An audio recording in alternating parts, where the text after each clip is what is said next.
Welcome to News Now, Alberta. This is Special Ed. Today we are looking at a man that was violently arrested for not having lights on while driving. Developing at 6, a new video appearing to show an aggressive traffic stop by Jacksonville Sheriff's officers is going viral on social media. Thank you for joining us. I'm Jessica Clark. Sheriff TK Waters saying he is aware of the video and there is an investigation underway. So getting right out to our Zach Wilcox live in downtown Jacksonville. And Zach, walk us through what you can see in this video. Yeah, Jessica, we'll get to the video in just a second here. We know that it has received hundreds of thousands of views just in the 14 hours or so since it was posted last night. I want to relay to you that we have talked with a spokesperson with JSO who confirmed that the video we're about to show you is the video that they are actively investigating. I've reached out to the page on Instagram, have not received a response, so we're still working to identify who the driver is in this vehicle at this point. And it says in the post that the incident happened back in February. And with that context, let's take a look at the video. Pulled me over. He walked up, opened my door because my window don't work, right? Okay. The video begins with the driver explaining to a Jacksonville Sheriff's officer, who you cannot see on camera, that he was pulled over for not having his headlights on. There's no rain. It doesn't matter.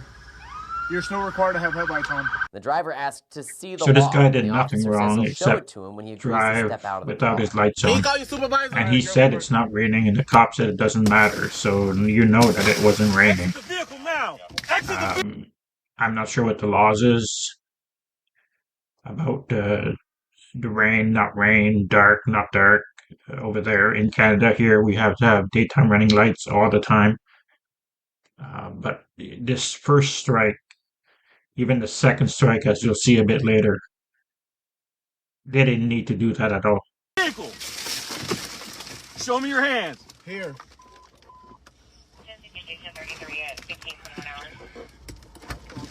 I'm here. What is your reason, sir? What is your reason? Step out now. All right. No. Sheriff TK Waters issued a statement Sunday saying in part, quote, "We have launched an internal investigation into it and the circumstances surrounding this incident. We hold our officers to the highest standards and are committed to thoroughly determining what occurred." This statement is total crap. It's the same statement they use every time, and I have so many videos of JSO violating rights, being violent, uh, false arrest, false stops. I have so many videos of it, and it's always covered up, and there's nothing they did wrong.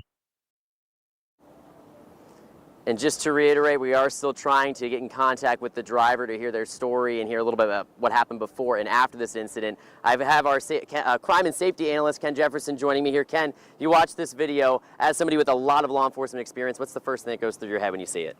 I have a lot of questions about this. The probable cause that the officer is saying that the reason why they stopped him, in my opinion, does not jive because it does not jive with what the law says about driving with headlights on in the daylight. That's the first question. The second question is the person was not aggressive towards the officers.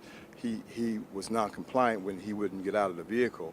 Why did the officer punch him once he punched the window out? What was that punch for? He wasn't trying to fight anybody or try to get away or any of that. So I've got a lot of questions about this particular stop, and we'll have to review the body-worn camera video. We see the video that the individual videotape, but I want to see it from the very start. Why did they stop him? Why did they want him out of the car? Now, officers have the lawful right to ask you to get out of the car. You should comply. You should comply when they ask you to get out of the car. But when he didn't, they do have the right to extract him out of the vehicle. But that punch, to me, says that was totally unnecessary. Yeah. And Ken, I reached out to a spokesperson with JSO who mentioned that they aren't aware of any complaints that were filed from this incident back in February. That's, of course, one thing that they're going to be looking at here in the days to come. What else is going to be going on in this internal investigation? Yeah, so it's my understanding that the sheriff's office just became aware of it once it hit social media. So there was no complaint that I know of that was actually filed. I do know that they will totally and completely investigate this from the beginning, the middle, and the end, and come up with a conclusion. Did the person have an outstanding warrant for his arrest? Was he wanted? Did he fit the description of somebody that they were looking for? Those are questions that are going to have to be asked, and then they're going to have to interview each and every officer to find out why they took the action that they did. So it's going to be a process that they're going to go through.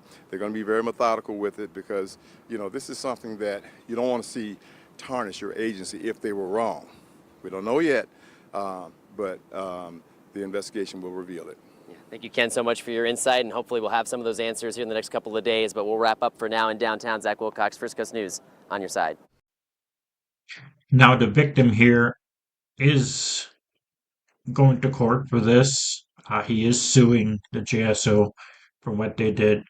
And of course, the district attorney found that the cops did nothing wrong. Even though the internal investigation is still ongoing, the district attorney decided to stick his nose into it and say, nothing wrong here. What do you think of this? Let me know in the comments. Please like, share, and subscribe.